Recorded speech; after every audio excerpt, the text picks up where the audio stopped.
Hello, this is Stacy from trulymajestic.com. Today we are making cinnamon swirls or cinnamon rolls.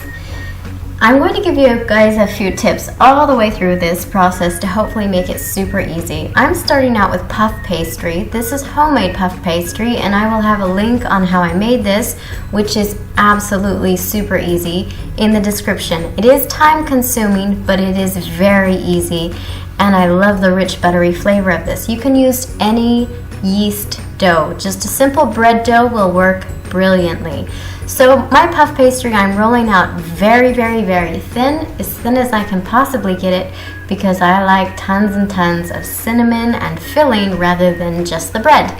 One tip is to roll your dough in foil and pop it in the freezer. I roll it in foil so it doesn't stick together. You can also use cling film, but I had foil out, so I just used this because it was available. So this helps the dough be more not as squishy and difficult and teary. You can use it very easily once it pops out of the fridge or the freezer. Freezer 15 minutes, fridge about 30 minutes. And then it's much easier to cut without smushing your beautiful rolls flat, and it's also easier to spread your filling on. So this has come out of the freezer. Or the fridge, I can't remember what I did there.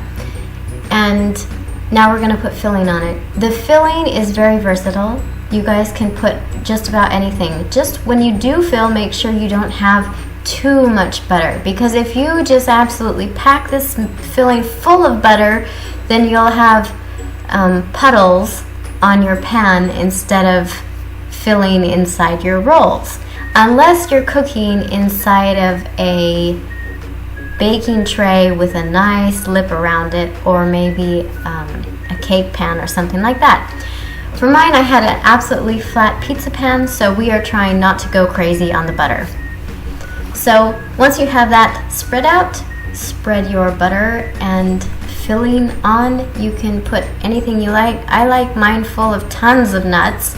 I don't really like raisins, so I didn't put any in this one, although I did put a picture of one with them so you can see how lovely they are. I like tons of nuts and lots of cinnamon in mine, but you can put anything really. Cranberries work in this, raisins, currants, dried currants, and just about any kind of nut you can think of. Crush it up and put it on.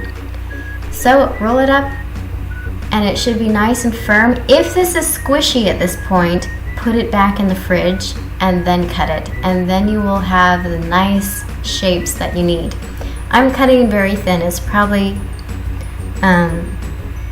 I would say an inch or less than an inch thick, which is about half a centimeter, 2 centimeters, thick, and just put them on your pan.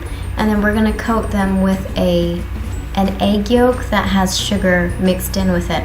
You don't need to do this part. This is not necessary, but it does really give the top a nice glossy finish, and it also sweetens up the top and makes it look really nice and a lot of flavor. If you don't want to do the icing drizzle on the top, which lots of people do, this is a nice way to give it just a little bit more sweetness around the bread dough and not too sugary. So I like doing this. I prefer this, and it also lasts wonderfully.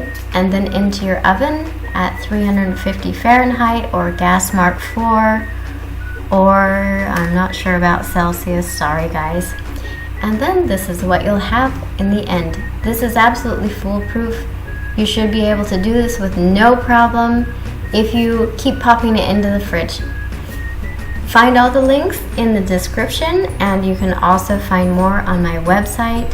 I hope to see you guys the next time. I hope you enjoy these cinnamon rolls and cinnamon swirls. Have fun making them, and I want to hear how yours turned out in the comments.